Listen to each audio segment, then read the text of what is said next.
ఈ దేశంలో ఒక ఆడది లాస్ట్ పార్ట్ కాదండి, థర్డ్ పార్ట్, ఫోర్త్ పార్ట్ వీలైతే మ్యాక్సిమం ఈ నైట్కి అప్లోడ్ చేస్తారు లేదా రేపు. కథలోకి వెళ్ళిపోదామా? చాలా టేస్టీగా ఉంది కదా నావల్. సో టేస్ట్ అంటున్నాను, ఇన్ని బాధలతో ఇంత సాడ్గా ఉన్న నావల్ని టేస్ట్ అంటున్నాను అనుకుంటున్నారా? రచయిత్రి రైటింగ్ స్టైల్ చాలా బాగుందండి. సమాజాన్ని మనకి అద్దంలో చూపిస్తూ చాలా ఆకట్టుకునే విధంగా రాశారు. నాకు ఆవిడ రైటింగ్ స్టైల్ చాలా నచ్చింది. కథలోకి వెళ్ళిపోదామా?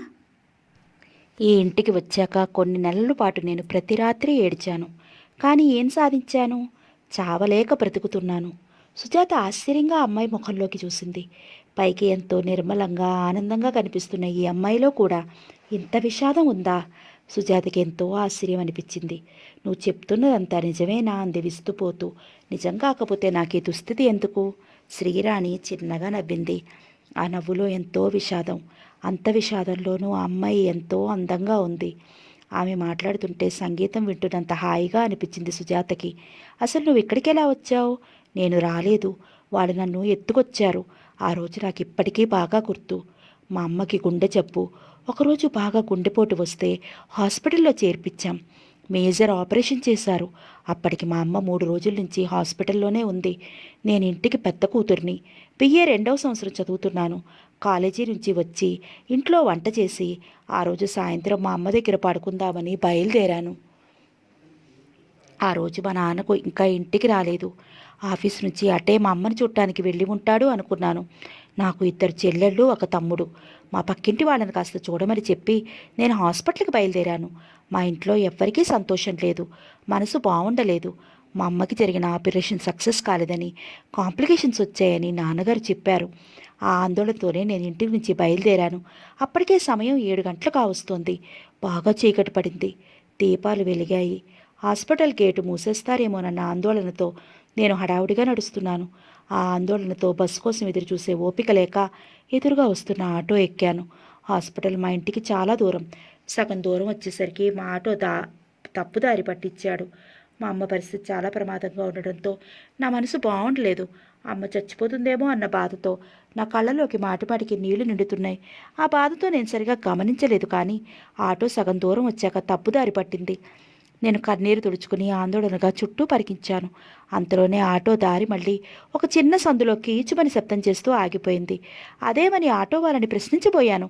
నా ప్రశ్న నా పెదవి దాటనే లేదు. మెరుపు మెరిసినట్లయి రౌడీలు గబాల్న 4 రౌడీలు నా ఆటోలోకి ఎక్కారు. నన్ను ఊపిరి కూడా తీసుకోనివ్వలేదు. గట్టిగా నా నోరు నొక్కారు. నా చేతులు పెడవిరిచి పట్టుకున్నారు. క్లోరోఫామ్ దూది నా ముక్కు దగ్గర గట్టిగా అదిమారు. అంతే, నాకు మత్తుగా మైకం కమ్మింది. క్షణాల్లో పూర్తిగా స్పృహ తప్పిపోయింది. ఆ తర్వాత ఏం జరిగింది నాకు తెలియదు. తిరిగి ఇక్కడ కళ్ళు తెరిచాను. రోజుల తరబడి తిండి నీళ్లు మానేసి కంటికి ఏకధారగా కన్నీరు కార్చాను. ఎదురు తిరిగాను. పారిపోవటానికి ప్రయత్నించాను. కానీ అదంతా వృధా ప్రయాస. వాళ్ళు చెప్పినట్టు వినకపోతే చీకటి గదిలో పెట్టి బంధిస్తారు. చిన్న బారకత్తి లాంటి చాకుతో శరీరం మీద ఘాట్లు పెడతారు. కాలుతున్న సిగరెట్ చెక్కిళ్ళకి అదుముతారు. మంచానికి కట్టేసి కళ్ళ మీద చిన్న చిన్న బొద్దింకలు పెట్టి కళ్ళకి గంతులు కడతారు. కాలితో బలింతిని తన్నట్టు తంతారు. చిన్న చిన్న కరాటే స్ట్రోక్స్ రుచి చూపిస్తారు. ఇలా చెప్పాలంటే కనీసం ఆడపిల్ల అని దయాదాక్షిణ్యం కూడా లేకుండా ఎంతో శాడిజం ప్రదర్శిస్తారు. ఆ బాధలు పడలేక ఎలాంటి అమ్మాయి వాళ్ళు చెప్పినట్టు వినటానికి సంసిద్ధురాలవుతుంది. రకరకాల భంగిమల్లో ఫోటోలు తీసి అవసరమైతే బ్లాక్మెయిలింగ్ మొదలు పెడతారు. కానీ వాళ్ళు చెప్పినట్టు వింటే ఇలాంటి బాధలు ఏమీ ఉండవు. ఎన్నో రకాల సౌకర్యాలు చూస్తారు. మంచి భోజనం, బట్టలు ఇస్తారు. ఏదన్నా రోగం వచ్చిన వెంటనే డాక్టర్ని పిలిచి వైద్యం చేయిస్తారు. కానీ ఆ ఒక్క విషయంలో మాత్రం వాళ్ళు చెప్పినట్టు వినాల్సిందే. మనల్ని అంగడి బొమ్మల్లా చేసి డబ్బు సంపాదిస్తారు. శరపంజరం లాంటి ఇంటి నుంచి తప్పించుకోలేము. అదృష్టవశాన తప్పించుకున్నా వీళ్ళు సుఖంగా బతకనియ్యరు. ప్రపంచం అంతా జల్లెడి పట్టైనా మనల్ని గాలించి తిరిగి ఇక్కడికి తీసుకొస్తారు. పోలీసులు, రాజకీయ హస్తాలు, డబ్బు, ఈ 3 వీళ్ళ గుప్పెట్లో ఉన్నాయి. దాంతో ఎన్ని అకృత్యాలైనా పాల్పడతారు. ఈ ప్రపంచంలో అవినీతికి అక్రమానికి ఉన్న స్థానం నిజం నిజాయితీకి లేదు. దుర్మార్గుడు దుష్టుడు బ్రతుకుతున్నంత సుఖంగా ఒక మంచివాడు బ్రతకలేకపోతున్నాడు. బ్రతికి ఉన్నప్పుడు చేసిన పాపాలన్నింటికీ పైలోకాల్లో బాధలు తప్పవు అంటారు. అదెంతవరకు నిజమో నాకు తెలియదు. కానీ ఈ లోకంలో మాత్రం అవినీతి అక్రమం రాజ్యం వెళుతున్నాయి. వీళ్ళు పెట్టే చిత్రహింసలు పడలేక నేను లొంగిపోయాను. ఆ తర్వాత పారిపోవాలన్న ఆలోచన కూడా మానివేశాను. తరచూ మా వాళ్ళంతా జ్ఞాపకం వస్తూ ఉంటారు. మా అమ్మకి ఎలా ఉందో, జబ్బు నయమైందో లేక చచ్చిపోయిందో. అసలు ఆ రోజు నన్ను కిడ్నాప్ చేశారన్న వార్త తెలిస్తేనే ఆవిడ గుండె ఆగిపోతుంది. మా అమ్మకి నేనంటే ఎంతో ప్రేమ. ఇంటికి పెద్ద కూతుర్ని అని అల్లారు ముద్దుగా పెంచింది. నా పెళ్లి చూడాలని తప్పించిపోయేది. ఎప్పుడు నన్ను పేరు పెట్టి పిలిచేది కాదు. అమ్మా, శ్రీ, నా బంగారు తల్లి, ఇదే పిలుపు. కాలేజీ నుంచి 1 గంట ఆలస్యంగా వస్తే నా కోసం తప్పించిపోయేది. అలాంటి అమ్మ ఇప్పుడు ఎలా ఉందో, నేను కనిపించలేదని దిగులుతో ఏమైపోయిందో. అమ్మ జ్ఞాపకం వస్తే నా గుండె తరుక్కునిపోతుంది. మా నాన్న ఎలా ఉన్నారో, నన్ను వెతికించటం కోసం ఎన్ని ప్రయాసలు పడ్డారో. నా చెల్లెళ్ళు తమ్ముడు ఎలా ఉన్నారో. అప్పుడు వాళ్ళు చిన్న పిల్లలు. అమ్మ జబ్బుతో మంచం పట్టినా నేను ఇల్లంతా చక్కపెట్టుకునేదాన్ని. కానీ అమ్మ అలా నేను ఇలా అయ్యాక వాళ్ళు ఎన్ని ఇబ్బందులు పడ్డారో. ఇవన్నీ జ్ఞాపకం వస్తే నా మనసు వికలమైపోతుంది. అలాంటి క్షణాల్లోనే ఎన్నోసార్లు పారిపోవటానికి ప్రయత్నించి నా దురదృష్టవశాన వీళ్ళకి పట్టుబడి ఎన్నో దెబ్బలు తిన్నాను. కేవలం దెబ్బలతోనే హింసించినా పర్వాలేదు. కానీ హింసలో ఎన్ని రకాలు ఉన్నాయో అన్ని రకాలు వీళ్ళు మనకి చవి చూపుతారు. గ్రూపుగా చేరి సెక్షువల్గా కూడా హింసిస్తారు. ఎంతో శాడిజం ప్రదర్శిస్తారు. అందుకే ఆ బాధలు పడలేక క్రమంగా పారిపోవాలన్న ఆలోచన మానేశాను. మనసు రాయి చేసుకున్నాను. ఎప్పుడైనా నా వాళ్ళంతా జ్ఞాపకం వస్తే కాసేపు ఏడుస్తాను, అంతే. క్రమంగా ఏడవటం బాధపడటం కూడా నాకు ఒక అలవాటుగా మారిపోయాయి. ఇంక ఇప్పుడు ఆ ఓపిక కూడా లేదు. ఎలాంటి గుండె గాయాల్ని మాన్చడానికి కాలం ఒక మహిత్తరమైన మందు. ఇక్కడికి నేను వచ్చి 2 ఏళ్లు దాటిపోయింది. ఈ వాతావరణానికి అలవాటు పడిపోయాను. శ్రీరాణి చెప్పటం ఆపి కళ్ళు మూసుకుంది. మనసులో పొంగుతున్న లావాన్ని అణుచుకుంటున్నట్లు ఆమె పెదవులు కంపిస్తున్నాయి. మూసిన కనురెప్పల్లో నుంచి కన్నీరు ధారగా చెక్కిళ్ళ మీద ప్రవహించసాగింది. ఆమె కన్నీరు చూసి సుజాత ఏడ్చింది, జయ ఏడ్చింది. ముగ్గురు కాసేపు అలా కన్నీరు కారుస్తూ నిశ్శబ్దంగా ఉండిపోయారు. ఆ తర్వాత ముందుగా జయ తెప్పరిల్లింది. సుజాత చేయి పట్టుకుని బ్రతిమలాడుతున్నట్లు ఆప్యాయంగా అంది. సుజాత, రాణి చెప్పింది విన్నావు కదా, మనందరం ఒకే కూటి పక్షులం. మనం ఎంత ఏడ్చినా మన గుండెలు అలసిపోతాయే తప్ప వేరే ప్రయోజనం ఉండదు. నువ్వు ఇక్కడికి వచ్చినప్పటి నుంచి విపరీతంగా జ్వరపడ్డావు. పైగా తిండి మానేసావు కదా. తినడం మానేసి ఏడుస్తూ కూర్చున్నంత మాత్రాన మన కష్టాలు గట్టెక్కవు, సరికదా ఇంకా ఎక్కువ అవుతాయి. నువ్వు జ్వరంతో ఉన్నావు కనుక సరిపోయింది. లేకపోతే వాళ్ళని ఈ పాటికి చీకటి గదిలో పెట్టి నరకబాధలు పెట్టి ఉండేవారు. అందుకే ఏడవద్దు అంటున్నాను. తరతరాలుగా ఆడది ఏడిచే సగం నాశనం అయిపోయింది. చేతనైతే మనందరం ఏకమై మనకి మనం న్యాయం జరిగేలా సాధించుకోవాలి. అంతేగాని ఏడుపులో మ్రగ్గిపోవటం అవివేకం. ఆడవాళ్ళం, మనమేం చేయగలం అంటూ నిస్సహాయంగా ఉండిపోకూడదు. నువ్వు ఇంకా మా అందరికంటే చాలా అదృష్టవంతురాలివి. నీకోసం ఏడవటానికి ఒక్క మీ అమ్మ మాత్రమే ఉంది. కానీ మా కోసం నా పుట్టింటి వాళ్ళు ఎంతో ఏడ్చి ఉంటారు. నేను మా అమ్మకి ఒక్కరితేనే ఆడపిల్లని. నాకు 3 తమ్ముళ్ళు. నేను తెలుచేలు ఆడపిల్లని, ఒక్కరితే కూతుర్ని అని మా అమ్మ నన్ను ఎంతో అపురూపంగా పెంచింది. మా నాన్నకు కూడా నేనంటే గారాబం. ఆర్థికంగా కూడా మేము కాస్త కలిగిన కుటుంబంలోకి వస్తాము. అందుచేత నేను జ్ఞానం తెలిసినప్పటి నుంచి ఏ లోటు ఎరగను. కోరిన తిండి, కోరిన బట్ట, పుష్కలంగా ప్రేమ, అనురాగం ఇవే తెలుసు నాకు. కష్టాలు, కన్నీళ్లు తెలియదు. వీడు నన్ను కిడ్నాప్ చేసి ఎత్తుకు వచ్చిన ఆ రోజు నాకు ఇప్పటికీ బాగా గుర్తు. అది మార్చి నెలాఖరు. అప్పుడు నేను ఇంటర్ ఫైనల్ ఇయర్ చదువుతున్నాను. ఆ రోజు ఉదయం మా ఇంటికి మా అత్తయ్య, మామయ్య, మా బావ వస్తున్నట్లు తంతి వచ్చింది. మా అమ్మ ఎక్కువ పాల ప్యాకెట్లు కావాలని అంతకు ముందు రోజే పాలవాడికి చెప్పింది. కానీ వాళ్ళు ఎందుకో రాలేదు. తెల్లవారుజామున ఎప్పుడూ వరండాలో మామూలు వాడిగా ప్యాకెట్లు పడేసి వెళ్ళిపోయాడు. నేను పరీక్షలు దగ్గరికి వస్తున్నాయి కదా అని రోజు తెల్లవారుజామున లేచి చదువుకుంటున్నాను. ఆ రోజు అలాగే 4ంటికి లేచి చదువుకుంటున్నాను. ఇంతలో మా అమ్మ నా దగ్గరికి వచ్చి, ఎక్స్ట్రా ప్యాకెట్లు ఇవ్వలేదు వాడు, నువ్వు వెళ్ళి తీసుకురావే, మీ అత్తయ్య వాళ్ళు వస్తున్నారు. ఈ పాలు ఏ కాడికి సరిపోతాయి, మీ మామయ్యకి అసలే అరగంటకోసారి కాఫీ కావాలి అంది బ్రతిమాలుతున్నట్టు. పాలబూతు మా ఇంటికి చాలా దగ్గర. మా వీధి సందు మలుపు తిరిగి 4 అడుగులేస్తే చాలు. అప్పటికే తెల్లవారుజాము 4 గంటలు దాటుతోంది. తమ్ముడు కూడా లేపి తోడు తీసుకెళ్తావా అంది అమ్మ. పర్వాలేదులే, నేను వెళ్ళగలనని చెప్పి అమ్మ అందించిన 10 నోటు అందుకుని చెప్పులు తొడుక్కుని పాలబూతికి బయలుదేరాను. అప్పటికే జనం రోడ్డు మీద చెదురుమదురుగా తిరుగుతున్నారు. ఆ రోజు అత్తయ్య, మామయ్య, ముఖ్యంగా మా బావ వస్తున్నాడంటే మా ఇంటిల్లిపాదికి చాలా ఆనందంగా ఉంది.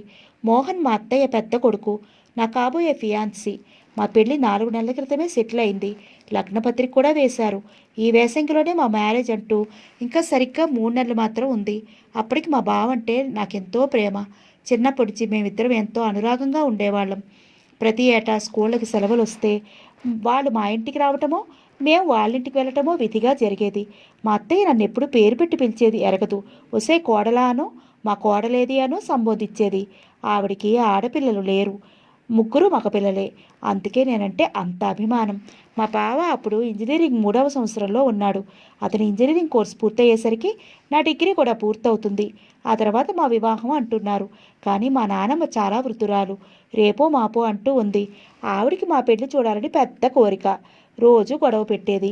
నా పెద్ద మనవరాలి పెళ్లి చూడకుండానే పోతానో ఏమిటో అంటూ తరచూ బాధపడేది. ఆఖరి రోజుల్లో తల్లిని బాధ పెట్టడం ఇష్టం లేక మా నాన్నగారు, మా అత్తయ్య మా పెళ్లి నిశ్చయం చేశారు. అయితే మా ఇద్దరి చదువులు పూర్తయ్యేదాకా నేను మా పుట్టింట్లోనే ఉండాలని కూడా నిర్ణయించారు.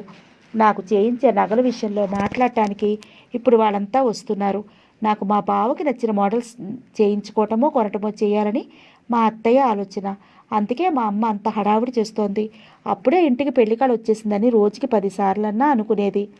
నేను అదంతా ఆలోచించుకుంటూ పాల ప్యాకెట్ల కోసం బయలుదేరి సందు మలుపు తిరగబోయాను. అక్కడ చీకటిగా ఉంది. స్ట్రీట్ లైట్ వెలగటం లేదు. నేను చీకట్లో కాలిబాట చూసుకుంటూ నెమ్మదిగా సందు మలుపు తిరగబోయాను. అంతే, మెరుపుల అమాంతంగా 4 రౌడీలు నన్ను ఒడిసి పట్టుకున్నారు. అంతవరకు వాళ్ళు ఎక్కడ దాక్కున్నారో ఎలా వచ్చారో కూడా తెలియలేదు. నలుగురు ఒక్కసారి నా చుట్టూ తడికట్టి నన్ను బలంగా ఒడిసి పట్టుకున్నారు. అందులో ఒకడు తన ఇనపహస్తంతో నా నోరు గట్టిగా నొక్కాడు.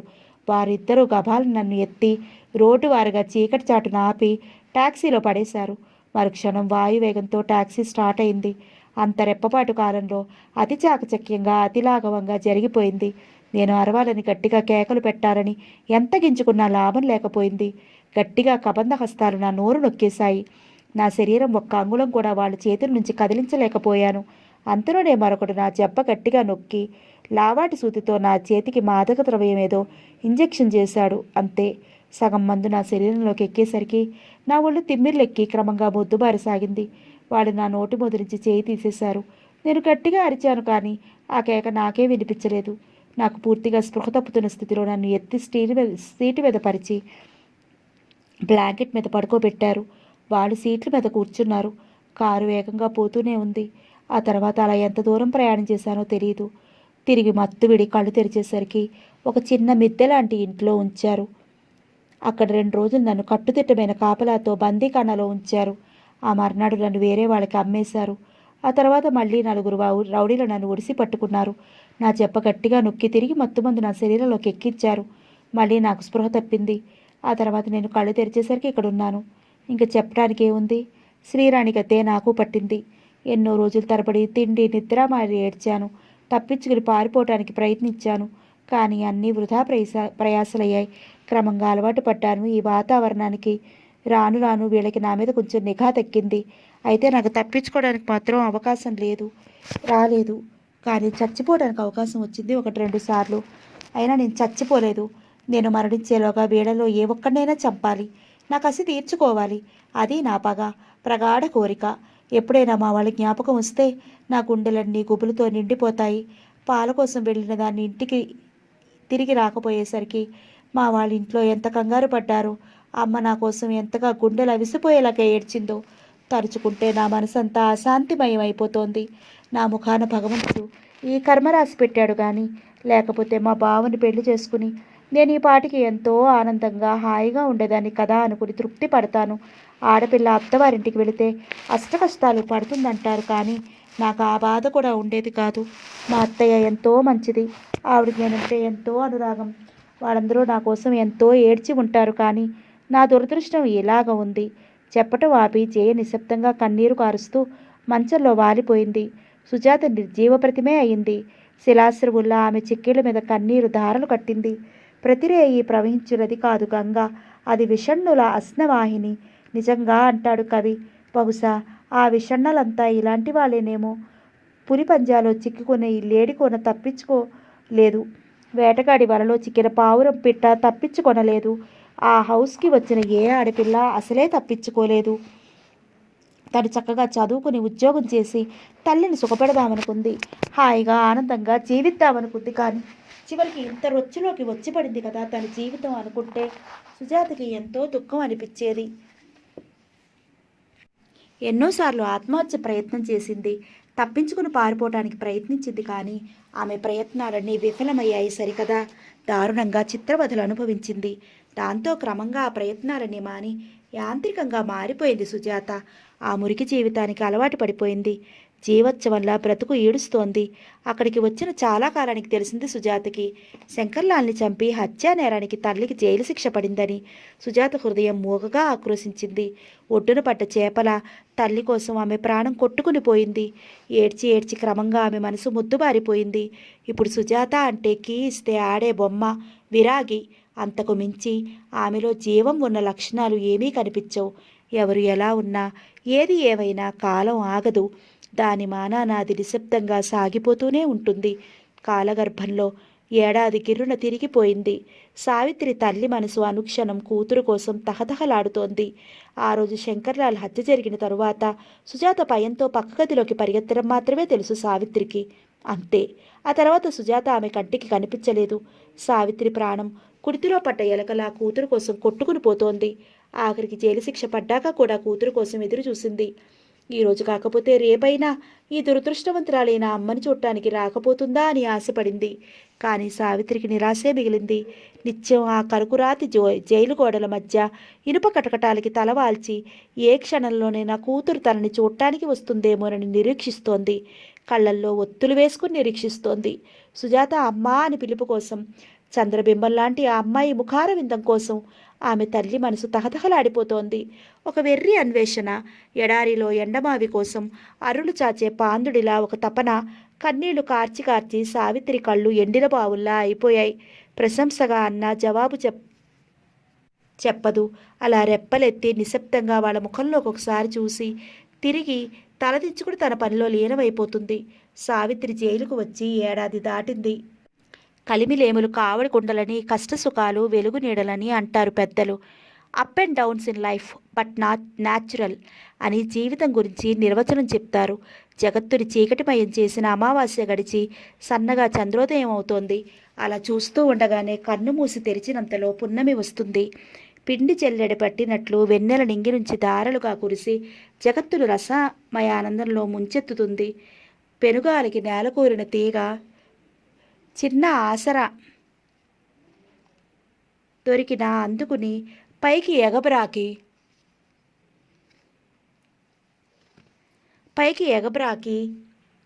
మారాకు వేసి చిగురు మొగ్గలు తొడుగుతుంది. శిథిరంలో ఎండిన మ్రోడు రూపం. మ్రోడు కూడా వసంతంలో పచ్చగా చేవ తేలి చిగురించి నిలువెల్ల పూత పిందెతో కాస్త పెళ్లి కూతురిలా తయారవుతుంది. కానీ ఈ సమాజంలో స్త్రీకి ఆపాటి అదృష్టం కూడా లేదు. ఒకసారి సౌభాగ్యం పోతే తిరిగి రాదు. సావిత్రి జీవితమే అందుకు ప్రబల నిదర్శనం. అందుకు ఆడదై పుట్టడం కంటే అడవిలో మ్రానై పుట్టడం నయమంటారేమో. మరి నిజమే కదా. కాలగర్భంలో 2 సంవత్సరాలు గిర్రున తిరిగాయి. కాలం కలిసి వచ్చిన వాళ్ళకి 2 సంవత్సరాలంటే 2 క్షణాలు. కాలం కాటు వేసిన వాళ్ళకి 2 సంవత్సరాలంటే 2 యుగాలు. సుజాత జీవితంలో 2 యుగాలు గడిచాయి. ఇప్పుడు ఆమె వయసు 16 ఏళ్ళు. స్వీట్ 16. కలలు కనే వయసు. కానీ ఆమె వయసుకు ఉండవలసినంత ఉత్సాహం లేదు. ఆమెలో ఆనందం కాగడా పెట్టి వెతికినా కనిపించదు. తెల్లగా వెన్నెల పోగు పోసినట్లు, మల్లెలు గొప్పున విరగపూసి పరిమళాలు విరజిమ్మినట్లు ఉంటుంది ఆమె రూపం. కానీ ఆమె చూపుల్లో జీవం లేదు. పాలరాతి శిల్పానికి గాజుకుట్ట పొదిగినట్లు ఉంటుంది ఆమె రూపం. కీ ఇస్తే ఆడే బొమ్మలా యాంత్రికంగా మారిపోయింది. ఆమెలో ఉత్సాహం, ఆనందం, కోరికలు ఇలాంటి రసానుభూతులకి అర్థం కనిపించదు. కానీ ఎప్పుడైనా తల్లి జ్ఞాపకం వస్తే మాత్రం విషాదంతో ఆమె వదనం కృంగిపోతుంది. మేఘావృతమైన నల్లని ఆకాశంలా ఆమె మనసు బరువెక్కిపోతుంది. చల్లగాలికి సన్నగా చినుకు రాలినట్లు తల్లి జ్ఞాపకాలతో మనసు ఆర్ద్రమయ్యే కన్నీటి వర్షంగా, తుఫానుగా ఆమె చెక్కిళ్ళ మీద జారువారుతుంది. అంతే. అంతకు మించి ఆ అమ్మాయిలో భావావేశం కనిపించదు. క్రమంగా ఆ హౌస్లో బ్రతుకు అలవాటు పడిపోయింది. అక్కడ ఆమె ఒక్కరితే కాదు, చాలామంది అమ్మాయిలు ఉన్నారు. ఎక్కడెక్కడో కొత్త అమ్మాయిలు వస్తూ ఉంటారు. అక్కడ ఉన్న వాళ్ళలో కొంతమంది ఎక్కడెక్కడికో వెళుతూ ఉంటారు.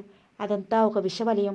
కొత్తలో సుజాతకి చాలా ఆందోళనగా ఉండేది. కానీ రాను రాను ఆ విషయం గురించి ఎక్కువగా ఆలోచించి మనసు పాడు చేసుకోవడం మానేసింది. ఒక విధమైన నిర్వికారం. పగటిపూట ఎక్కువగా బయటికి వెళ్లాల్సిన అవసరం ఉండదు. కానీ రాత్రిపూట మాత్రం తరచూ బయటికి వెళ్ళవలసి వచ్చేది.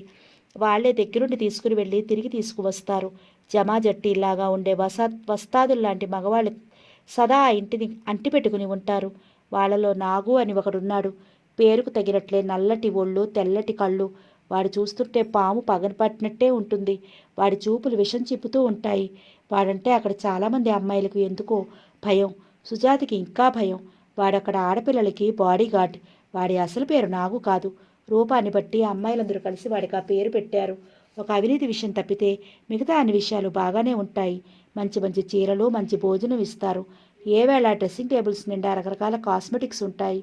మత్తుగా పరిమళాలు విరజిమ్మే hair oils, body sprays, scents చాలా ఆడంబరంగా ఉంటాయి. పెద్ద పెద్ద పాష్ హోటల్స్కి కాంట్రాక్ట్ తీసుకుంటారు. వందల మీద వేల మీద నడుస్తుంది వ్యాపారం. ఐహిక సుఖాలకు అక్కడ లోటు లేదు. కానీ అక్కడ ఉన్న లోటల్లా ఒకటే. జీవితంలో అసలైన మానసిక ఆనందం, తృప్తి ఇలాంటివన్నీ అక్కడ లుప్తం. మచ్చుకైనా కానరావు. అక్కడ ఉన్నదంతా ఒక రకమైన కృత్రిమ ఆనందం, కృత్రిమ వాతావరణం. శరీరాలకి అత్తరువులు, పరిమళాలు అలుముకున్న ఏ మూల నుంచో భరించరాని దుర్గంధం వేస్తూ ఉంటుంది. ఆ వాసన అంతరాంతరాలలోనిది కావచ్చు. ఆఖరికి తను ఎలాంటి వాళ్లలోకి వచ్చి పడింది? తలుచుకుంటే సుజాతకి ఒక్కోసారి రాత్రిళ్ళు అసలు నిద్ర పట్టేది కాదు. రోజులు గడుస్తున్న కొద్దీ ఆ రకమైన బానిసత్వపు బ్రతుక్కి విసిగిపోయింది. విముక్తి కోసం రోజులు లెక్కించుకొట్టోంది. సరిగ్గా అక్కడ జైల్లో సావిత్రి మానసిక పరిస్థితి అలాగే ఉంది. అక్కడికి వచ్చాక సుజాత పేరు సుషమగా మారింది. సమయం రాత్రి 11 గంటలు కావస్తోంది. నగరం నిశీదేవి గారి గాఢ పరిష్వంగణలో క్రమంగా నిద్రకి జోగుతోంది. చిరు చలిగాలులు మందంగా వీస్తున్నాయి. చీకటి బద్ధకంగా ఆవలిస్తోంది. హోటల్ బృందావన్ లాడ్జీ ముందు మెత్తగా టాక్సీ వచ్చి ఆగింది. తల వంచుకుని సుజాత నిశ్శబ్దంగా అందులో నుంచి దిగింది. ఆమె వెనకాలే 2 యువకులు కూడా టాక్సీ దిగారు. కరాటే, జూడో, జుజుట్స్, కుంగ్ఫూ వంటి 9 రకాల మార్షల్ ఆర్ట్స్లో శాస్త్రపరంగా తర్ఫీదు పొందిన యువకులు వాళ్ళు. వాళ్ళిద్దరూ Sujatha bodyguards. Brindavan compound wall దాటి ముగ్గురు లోపల భవంతిలోకి వచ్చారు. సుషమ చేతిలో చిన్న విజిటింగ్ కార్డ్ లాంటిది పెట్టి వాళ్ళిద్దరూ రిసెప్షన్లో కూర్చున్నారు. సుజాత లిఫ్ట్లో 3వ అంతస్తుకి వెళ్ళింది. ఆమెలో ఏ భావం లేదు. చాలా మామూలుగా యాంత్రికంగా వెళ్ళింది. 12వ నెంబర్ గది ముందుకు వెళ్ళి చిన్నగా తలుపు మీద శబ్దం చేయబోయింది. కానీ తలుపు ఓరవాకిలిగా తెరిచే ఉంది. ఈ 2 సంవత్సరాలుగా సుషమ పేరుతో ఆ రకమైన జీవితానికి అలవాటు పడిపోయింది సుజాత. ఆమె మానసికంగా ఏనాడో చచ్చిపోయింది. సుజాత నెమ్మదిగా తలుపు తెరిచి లోపలికి ప్రవేశించి తిరిగి తలుపు మూసింది. సుజాత నెమ్మదిగా తలుపు తెరిచి లోపలికి ప్రవేశించి తిరిగి తలుపు మూసింది. గదిలో మందంగా నీలిరంగు బెడ్ లైట్ వెలుగుతోంది. ఒక ప్రక్క డబుల్ కాట్ బెడ్. తెల్లగా దోమ తెరదించి ఉంది. కిందంతా మెత్తటి కార్పెట్ పరిచి ఉంది. అతను కిటికీ దగ్గర అటువైపుకు నిలుచుని ఉన్నాడు. అతని పెదవుల మధ్య సిగరెట్ కాలుతోంది. కిటికీలో నుంచి తెరలు తెరలుగా వీస్తున్న గాలి అతని చెంపల్ని నిమిరి సన్నగా జుత్తును కదిలిస్తోంది. గదంతా ఒక విధమైన సన్నని పరిమళం అలుముకుంది. అతను కిటికీలో నుంచి బయటకు చూస్తూ చాలా దీర్ఘమైన ఆలోచనలో నిమగ్నమై ఉన్నాడు. సుజాత నెమ్మదిగా తలుపు దగ్గర నుంచి కదిలి లోపలికి 2 అడుగులు వేసింది. ఆమె కాలినున్న సన్నని మువ్వల పట్టీలు సన్నగా చిరుశబ్దం చేశాయి. ఆ అలికిడికి అతను ఉడికి పడ్డట్టయి చప్పున చేతిలో సిగరెట్ కిరాటేసి తిరిగాడు. 2 జడలతో, తెల్లటి మ్యాక్సీతో, సన్నజాజి ముక్కల లేతగా నాజుగ్గా ఉన్న అమ్మాయిని చూడగానే ఎందుకో అప్రతిభుడైపోయాడు. క్షణంలో అతని కనుబొమ్మలు ముడిపడ్డాయి. శరీరంలోని రక్త ప్రసారం ఆగిపోయినట్లు కొద్ది క్షణాలు అలాగే కొయ్యబారి చిత్తరవులా నిల్చుండిపోయాడు. సింహాన్ని చూసిన మేకల త్రుళ్ళిపడి వేగంగా ఆమె వైపు నడవబోతున్న అడుగుని గబాల్న వెనక్కి తీసుకున్నాడు. అతని మొహం నిండా, కళ్ళ నిండా ఆశ్చర్యం. మూసి ఉన్న తలుపులు సన్నగా తెరుచుకున్నట్లు అతని హృదయపు అట్టడుగు పొరల్లో తరగలు తరగలుగా ఏవేవో జ్ఞాపకాలు, నీలి నీడలు. అతని అంతరంగంలో సన్నగా కలకలం. ఆ అమ్మాయిని ఏదో అడుగుదామని నోరు తెరిచాడు. కానీ గొంతులో పచ్చి వెలక్కాయ పడ్డట్టు మాట పెగల్లేదు. కంఠంలోనే మాటలు సుడితిరిగి ఆగిపోయాయి. అలాగే పరిశీలనగా ఆమెను చూస్తూ సంభ్రమంగా నిలిచిపోయాడు. అతని ప్రవర్తన చాలా చిత్రంగా తోచింది సుజాతకి. ఇంతవరకు అలాంటి విచిత్ర అనుభవం ఆమెకు కలగలేదు. గదిలోకి అడుగు పెట్టగానే ఆకలి కొన్న చిరుత జింకపిల్ల మీదకి దూకినట్లు చేదు అనుభవాలే తెలుసు ఆమెకి. కానీ ఏ వ్యక్తి ఇంతవరకు ఇతనిలా మర్యాదగా ప్రవర్తించలేదు. ఒక్కసారి వాలుగా కళ్ళెత్తి అతని ముఖంలోకి చూసి చప్పున తలదించుకుంది. అతను మరీ యువకుడు కాదు, కాస్త వయసు మళ్ళిన వాడిలాగే ఉన్నాడు. చెంపల దగ్గర నుంచి జుట్టంతా నెరిసింది. కళ్ళకి అద్దాలు పెట్టుకున్నాడు. వయసు పైపడ్డ అతని ముఖంలో మంచి వర్చస్సు, అందం పోలేదు. సుజాత మౌనంగా తలదించుకుంది. ఇద్దరి మధ్య కొద్ది క్షణాలు నిశ్శబ్దం. వచ్చి 10 నిమిషాలైనా ఇంకా అలాగే తలుపు దగ్గర నిల్చుంది సుజాత. ఆ తర్వాత అతనిలోని ఆశ్చర్యానికి హఠాత్తుగా అర్థం స్ఫురించింది సుజాతకి. తను కానీ రాంగ్ నెంబర్ గదికి రాలేదు కదా. గబాల్న వెనక్కి తిరిగింది. చేతిలో కార్డు చూసింది. 12. తలుపు మీద అదే నెంబర్ ఉంది. మరి ఇంతలోనే వెనకగా అతని పిలుపు వినిపించింది. ఇదిగో, ప్లీజ్ వెళ్ళొద్దు. 1000 బారెల నూతులోంచి వచ్చినట్టుగా ఉంది అతని స్వరం. ఆ గొంతు ఆజ్ఞాపించినట్టు లేదు, అభ్యర్థించినట్లు ఉంది. కాళ్ళకి సంకెళ్ళు పడినట్లు సుజాత ఆగిపోయింది. ఆ కంఠం, అతని పిలుపు గుండె లోతుల్లో ఎక్కడో చాలా సుపరిచితమైనట్లు తీయగా స్ఫురించింది. హృదయంలో సన్నగా కలకలం. అతన్ని ఎక్కడో చూశానన్న భావన. నెమ్మదిగా తల ఎత్తి అతని ముఖంలోకి ఈసారి చాలా పరిశీలనగా చూసింది. సరిగ్గా అదే క్షణంలో అతడు అలాగే ఆమె కేసి చూశాడు. ఇద్దరి చూపులు కలిశాయి. అతని మెదడులో చమక్మని మెరుపు మెరిసి మాయమైంది. అతడు గభాలను దూకినట్టు ఆమె దగ్గరికి వచ్చాడు. సుజాత చేతిని గట్టిగా పట్టుకుని ఆమె ముఖంలోకి గుచ్చి చూస్తూ అడిగాడు. నీ పేరు? సుష్మా. సుష్మా. మీదే ఊరు? మీ అమ్మ నాన్న ఎక్కడ ఉంటారు? వాళ్ళు ఏం చేస్తారు? నిన్నే. అతను ఆవేశంలో సుజాత భుజాలు పట్టి కదిలించాడు. సుజాతకి గుండె చల్లుమంది. దుఃఖం పొంగి వచ్చింది.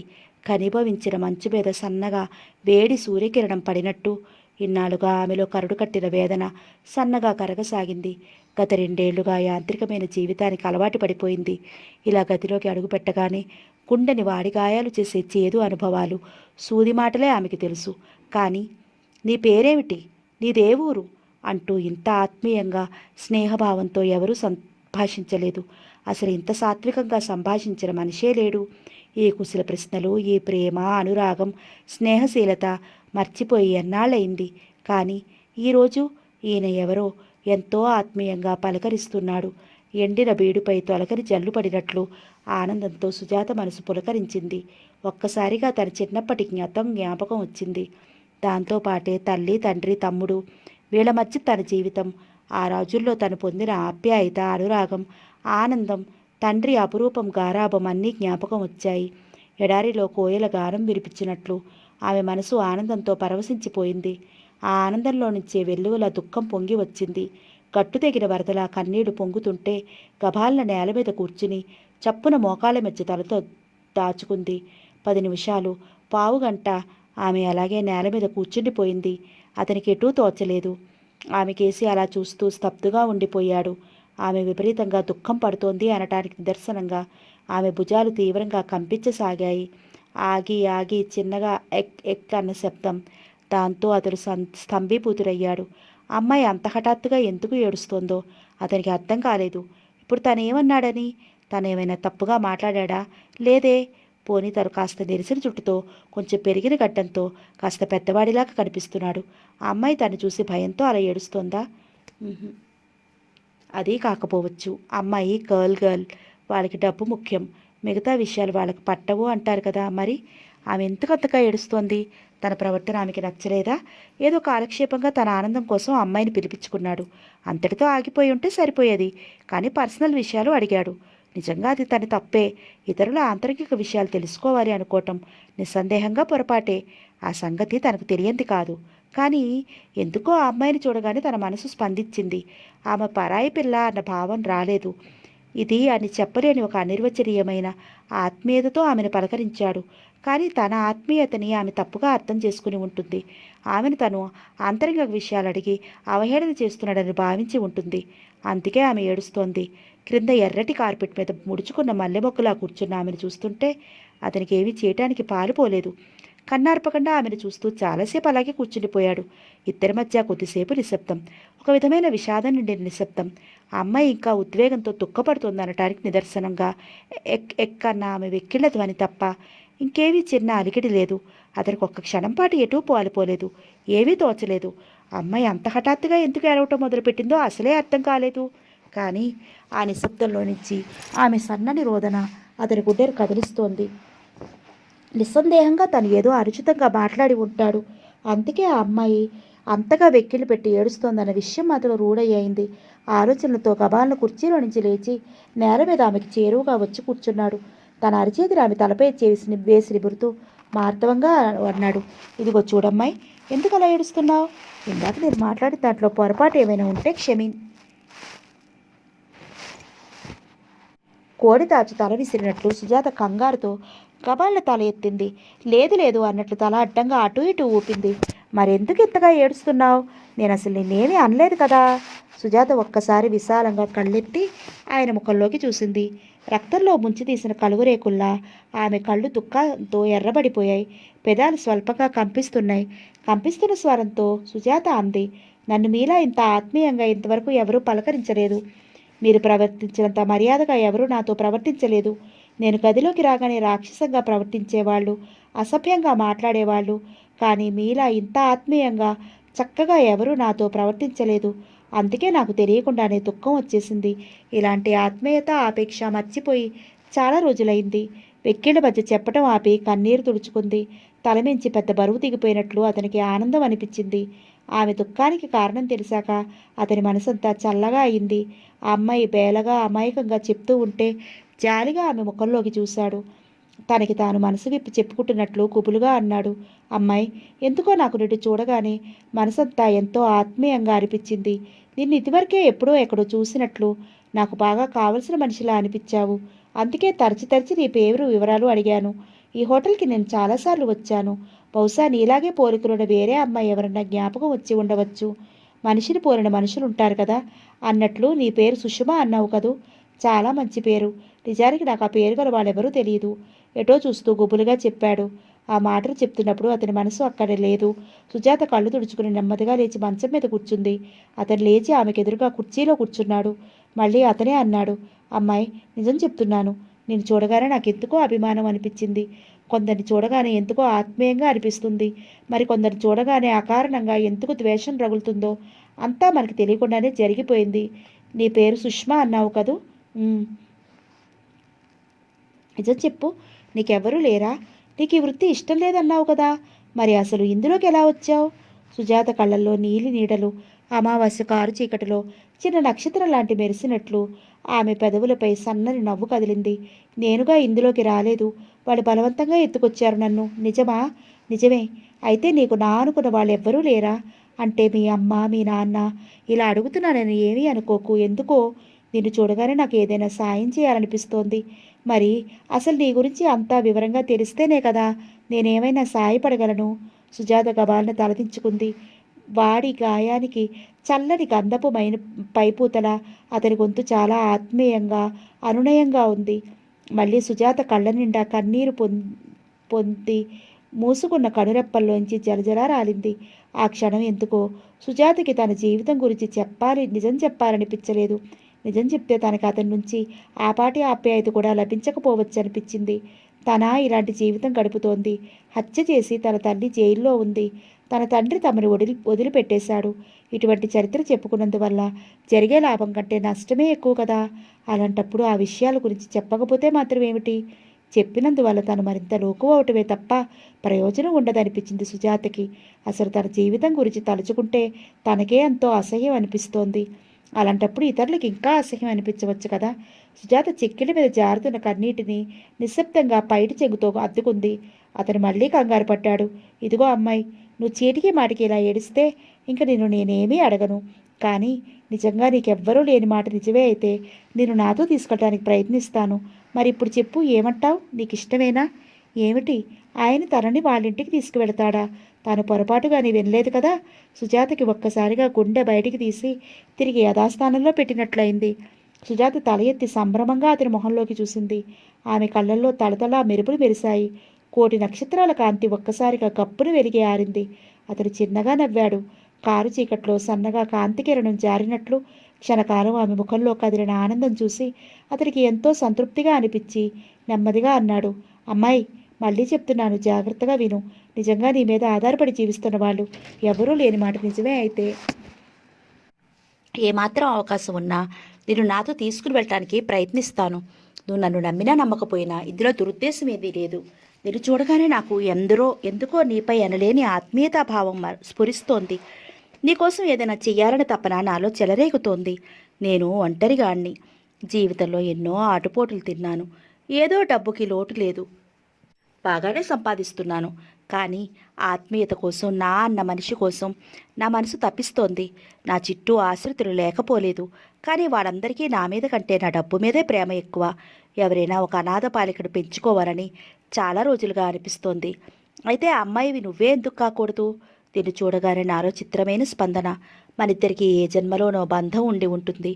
ఇదంతా దైవ ఘటనగా నేను నమ్ముతున్నాను. నాకు చేతనైనంత వరకు నీకు మంచి భవిష్యత్తు ఏర్పాటు చేయడానికే ప్రయత్నిస్తాను. ఏమంటావు? చెప్పు. నాతో రావటం నీకు ఇష్టమేనా? ఆ మబ్బు రంగు డిమ్లైట్ కాంతిలో అతను కిటికీ దగ్గర నిల్చుని బయటికి చూస్తూ చెప్తుంటే సుజాత దిగ్భ్రాంతురాలైపోయింది. ఇతను చెప్తుందంతా నిజమేనా? నిజంగా అతడు తనతో తీసుకుని వెడతాడా? ఈ కుళ్ళు బ్రతుకు నుంచి తనకి విముక్తి కలిగిస్తాడా? ఇన్నాడు తన నిశ్శబ్ద రోదన ఆ భగవంతుడు విన్నాడా? తన మొర ఆలకించాడా? తనని కరుణించటానికి ఈయన రూపంలో వచ్చాడా? బురదలో పడ్డ పువ్వుని గంగాజలంతో కడిగి భగవంతుడి పాదాల దగ్గర పెడతానంటున్నాడు. ఈ లోకంలో ఇంకా ఇంకా మంచివాళ్ళు కూడా ఉన్నారా? సుజాత చిక్కెళ్ళి మీద కన్నీటి ధార జారుతోంది. ఆ కన్నీటి తెరల మధ్య నుంచి అతన్ని చూస్తూ అలాగే నిల్చుండిపోయింది. ఆమె నుంచి ఎంతసేపటికి జవాబు రాకపోయేసరికి అతను చెప్పటం ఆపి ఏదో స్ఫురించినట్లు గబాల్ల వెనక్కి తిరిగాడు. సుజాత ఏడవటం చూసి మళ్లీ కంగారు పడ్డాడు. గబగబా కిటికీ దగ్గర నుంచి 4 అడుగులు ఆమె వైపు వేసి కొంచెం కోప్పడినట్టుగా అన్నాడు, ఇదిగో అమ్మాయి, ఇలా అస్తమానం ఏడవద్దని చెప్పాను కదా. నాతో రావటం ఇష్టం లేకపోతే ఆ మాట చెప్పొచ్చు కదా. పోన్లే ఏదో చెప్పబోయాడు. కానీ అప్పటికే సుజాత ఎవరో తోసినట్లు తూలి అతని పాదాల దగ్గర కూలబడింది. సార్, మీరెవరో నాకు తెలియదు, కానీ చాలా మంచివారిలా కనిపిస్తున్నారు. దయచేసి ఎలాగైనా నన్ను మీతో తీసుకుపోండి. ఈ జీవితం అంటే నాకు రోత. మీరు తీసుకెళ్ళకపోతే నిజంగా నేను చచ్చిపోతాను. ఆ మాటలు చెప్తున్నప్పుడు సుజాత కంఠం రుద్ధమైపోయింది. ఆమె కళ్ళ నుంచి ధారలుగా జారిన కన్నీరు అతని పాదాలు తడిపింది. అనూహ్యమైన ఆమె ప్రవర్తనకి అతను నిరుత్తరుడైపోయాడు. కొద్దిసేపు అతని నోట మాట రాలేదు, ఎటూ తోచలేదు. ఆ తర్వాత తనని తాను సంభాళించుకుని ఆమె తల మీద చెయ్యి వేసి నెమ్మదిగా ఓదారుస్తున్నట్టు చెప్పాడు, చూడు, 1 వారం రోజులు ఓపిక పట్టు. ఈలోగా నిన్ను తీసుకెళ్ళడానికి ప్రయత్నిస్తాను. మరి డబ్బు అది చూసుకోవాలి కదా. పైగా నీ మేనేజ్మెంట్ను ఒప్పించాలి. అయినా అవన్నీ నీకు అనవసరం. నిన్ను మాత్రం తప్పకుండా ఇక్కడి నుంచి నాతో తీసుకువెడతాను. ముందు ఆ కన్నీళ్లు తుడుచుకో. ఆ మాటలు చెప్తున్నప్పుడు అతని గొంతు ఎంతో దీనంగా మార్దవంగా అయిపోయింది. గుండెల్లోని విషాదం అంతా వెలికి తీసినట్లుగా దిగులుగా చెప్పసాగాడు, అమ్మాయి, నా గడిచిన జీవితం అంతా నిస్సారంగా నిష్ప్రయోజనంగానే గడిచిపోయింది. భగవంతుడి క్షమించలేని ఎన్నో అవినీతి పనులు చేశాను. నా అంతరాత్మ మొరాయిస్తున్నా నాకెంత కావలసిన వాళ్ళ విషయంలోనే మానవత్వం లేకుండా ప్రవర్తించాను. ఈరోజు ఇంత విశాల ప్రపంచంలో నేను ఏకాకిలా ఒంటరిగా బ్రతుకుతున్నాను. ఈ ఏకాకిత్వంలోని శూన్యం నేను ఎవ్వరికీ చెప్పుకోలేనిది. నా అనుకున్న మనిషి కోసం నా హృదయం తప్పించిపోతోంది. నిన్ను చూడగానే ఎందుకో నా మనసుకి దగ్గరగా అనిపిస్తున్నావు. ఇన్నేడ నా అన్వేషణకి, ఆవేదనకి నీలో జవాబు కనిపిస్తోంది. నిన్ను నాతో తీసుకువెళతాను. నీకొక మంచి భవిష్యత్తు కలిగిస్తాను. నా పాపాలన్నిటికీ ఈ రూపంగా ప్రక్షాళన చేసుకుంటాను. ఇప్పటికైనా జీవితంలో ఒక మంచి పని చేశానన్న తృప్తి పొందుతాను. అమ్మాయి సుష్మా, ఏడవకు. ఎలాగైనా నిన్ను ఈ ఊబి నుంచి బయటికి లాగుతాను. నా మాట నమ్ము. మృదువుగా తన కొనవేళ్లతో ఆమె చిక్కిళ్ల మీద జారుతున్న కన్నీరు తుడిచాడు. అనునయంగా ఓదార్చాడు. వికసించిన కమలంలా ఉంది ఆమె వదనం. ఆమె విశాలమైన కళ్ళ నిండా కృతజ్ఞతావర్షం. అప్పటికే సమయం మించిపోవడంతో సుజాత అతని దగ్గర సెలవు తీసుకుని కిందకి వచ్చేసింది. రిసెప్షన్లో కూర్చున్న ఆమె బాడీగార్డ్స్ ఇద్దరు సుజాతని చూసి లేచి బయటికి వచ్చారు. అప్పటికే గేటు ముందు టాక్సీ వేచి ఉంది. సుజాత నిశ్శబ్దంగా వెళ్ళి టాక్సీలో కూర్చుంది. సుజాత ముఖంలో వచ్చినప్పుడు ఉన్న నైరాశ్యం ఇప్పుడు లేదు. వర్షించిన ఆకాశంలా నిర్మలంగా ఉంది ఆమె వదనం. టాక్సీ క్షణాల్లో వేగం అందుకుంది. అతను మేడ మీద తన గది బాల్కనీలో నిల్చుని టాక్సీ కనుమరుగయ్యేదాకా అలాగ చూస్తూ నిల్చున్నాడు. టాక్సీ కనుమరుగయ్యాక అతడు చాలాసేపు అక్కడే పిట్టగోడకి ఆనుకుని నిశ్చలంగా నిల్చుడిపోయాడు. సుష్మా. అతని పెదవుల మీద మాటిమాటికి ఆ పేరు కదులుతోంది. ఆ పేరు చాలా అపరిచితంగా ఉంది, కానీ ఆ రూపం చాలా పరిచితమైనదిగా, మనసుకు ఎంతో దగ్గరగా అనిపిస్తోంది. ఆమె సమక్షంలో హృదయం ఎన్నడూ ఎరగని ఒక విధమైన ఆత్మీయతతో స్పందిస్తోంది. రక్తంలో సంచలనం. ఎందుకిలా అవుతోంది తన మనసు? After all she is a girl. కానీ ఎందుకో ఆ మాట మనస్ఫూర్తిగా అనుకోలేకపోతున్నాడు. మనసు ఎందుకో ఎదురు తిరుగుతోంది. ఆమెకి వాగ్దానం చేసినట్లు ఈ ఊబి నుంచి ఆ అమ్మాయిని రక్షించగలడా? ఆ అమ్మాయికి ఒక చక్కని భవిష్యత్తును చూపించగలడా? తన దగ్గర డబ్బుకి లోటు లేదు, కానీ అసలు ఇంతకీ ఆమె ఎవరు? దూరంగా టంగుమని 2 గంటలు మోగాయి. అతను చిన్నగా నిట్టూర్చి లోపలికి వచ్చాడు.